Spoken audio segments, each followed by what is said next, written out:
ఈ రోజున బీఆర్ఎస్ నాయకులు ఏదైతే అడ్డదారిన ప్రభుత్వంలోకి వచ్చిరని మాట్లాడిన తీరు హాస్యాస్పదంగా ఉంది.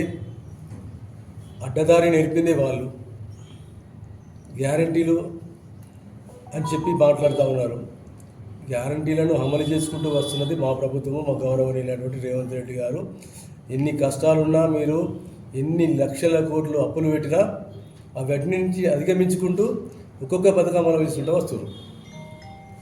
అడ్డదారి అంటే మీకు తెలంగాణ ప్రభుత్వం ఏర్పాటు చేయకముందే కాంగ్రెస్ యొక్క అధినాయకత్వాన్ని వెన్నుపోటు పొడిచి ఎలక్షన్లో పోటీ చేస్తాం కలిసి అని చెప్పి అడ్డదారిన వచ్చిన వీళ్ళు. అది పోతే ఏదైతే కేకే మహేందర్ గారు అహర్నిశలు కష్టపడి తెలంగాణ సాధన కోసం పోరాడినటువంటి వ్యక్తి కాంగ్రెస్ టికెట్ కోసం ఇక బీఆర్ఎస్ టికెట్ కోసం వచ్చి బీఆర్ఎస్పై నిలబడడానికి సిద్ధంగా ఉన్న వేళల అడ్డదారిన వచ్చి తీసుకుపోయినటువంటి మీ నాయకుడు, మీకు అడ్డదారుల గురించి తెలుసు, కానీ మా నాయకులకు, మా పార్టీకి అలాంటి అడ్డదారుల గురించి ఎలాంటి సంబంధం ఉండదు. అడ్డదారులు తొక్కే ప్రసక్తి లేదు. ఈరోజు ఎంత కష్టం ఉన్నా, ఇంత అప్పుల ఊబిలో కూరుకుపోయినా నిన్నటికి మొన్న రైతు బంధు కూడా అమలు చేయడం జరిగింది. ప్రతి ఒక్కటి నిష్పక్షపాతంగా విడతల వారీగా అమలు చేస్తామని మా గౌరవ ముఖ్యమంత్రి రేవంత్ రెడ్డి గారు అహర్నిశలు కష్టపడుతూ ఉన్నారు. మా మంత్రివర్యులైనటువంటి పొన్నం ప్రభాకర్ గారు, అలాగే శ్రీధర్ బాబు గారు మన యొక్క రిజర్వేషన్ల గురించి ముఖ్యంగా పొన్నం ప్రభాకర్ గారు కులగణన అనేది చేపట్టి కనీవిని ఎరుగని విధంగా కులగణన చేయించినటువంటి గొప్ప వ్యక్తి. మీరు ఒకే రోజు కులగణన చేపించి దాన్ని సంచలనం దాచిపెట్టుకున్నారు మీరు. అలాంటిది కులగణన చేసిన వ్యక్తులనే మీరు విమర్శిస్తున్నారు. ఈరోజు మా పార్టీ 42% బీసీలకు రిజర్వేషన్ స్థానిక సంస్థలు ఇస్తామన్నది. మరి మీరు అదే మాట మీద కట్టుబడి ఉండి 42% బీసీలకు రిజర్వేషన్ ఇస్తారా? ఏదైతే మా పార్టీ అమలుపరుస్తుందో 42% బీసీలకు, మీ పార్టీ కూడా అదే ప్రకారంగా 42% బీసీలకు రిజర్వేషన్ ఇవ్వాలి అని చెప్పి మీరు ఇక ముందు ఇలాంటి అవాకులు చెవాకులు మాట్లాడదని కోరుతా ఉన్నాను. మాట్లాడినటువంటి వ్యక్తులు ఎవరైతే ఉన్నారో వాళ్ళు కూడా ఒక్కరోజు కులగణన చేసినటువంటి వ్యక్తులే. మరి అలా కులగణన 10 సంవత్సరాల నుంచి పెట్టెలు కాసి పెట్టుకొని మేము చేసిన కులగణన తప్పు అనడం ఎంత అమానుష్యం. మీరు కూడా ఎన్ని చెప్పిండ్రు, ఎన్నో ఎస్సీలకు 3 ఎకరాల భూమి అన్నారు, ఎస్సీలకు 15 లక్షలు అన్నారు. ఇవన్నీ ఇచ్చిండ్రా మీరు? అది అనేందుకు కూడా బుద్ధి ఉండాలి.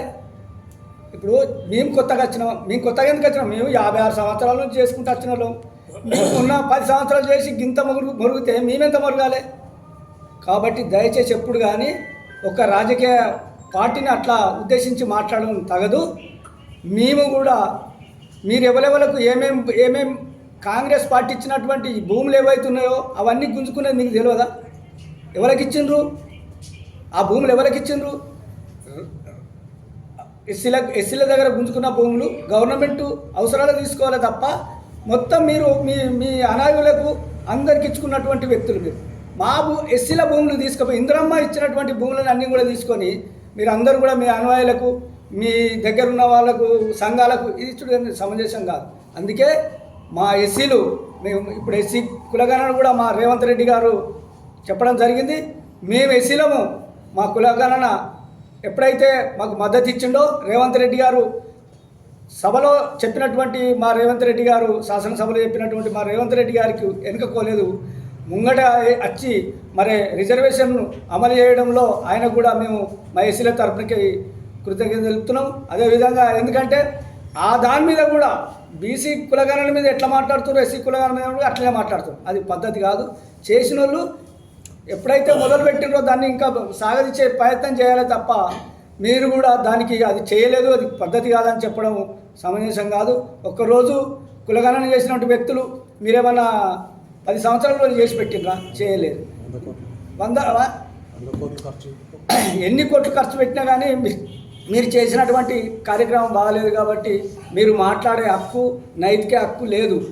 కాంగ్రెస్ పార్టీ 100 సంవత్సరాల 150 సంవత్సరాల సీనియారిటీ గల పార్టీని మీరు నిన్నగాక మొన్న వచ్చిన వాళ్ళు మాట్లాడు పద్ధతి కాదు. ఎందుకంటే కాంగ్రెస్ పార్టీ ఎస్సీ బీసీ మైనార్టీలకు చేసినటువంటి కార్యక్రమాలు ఎన్నో ఉన్నాయి. అవన్నీ కూడా మీరు అడుగున పారేసిండ్రు. ఎస్సీలకు కానీ బీసీలకు కానీ ఎక్కడ కూడా ఇప్పటి వరకు ఒక గుంట భూమి ఇచ్చిన దాఖలాలు లేవు. గుంజుకున్న దాఖలాలు ఎక్కువ ఉన్నాయి.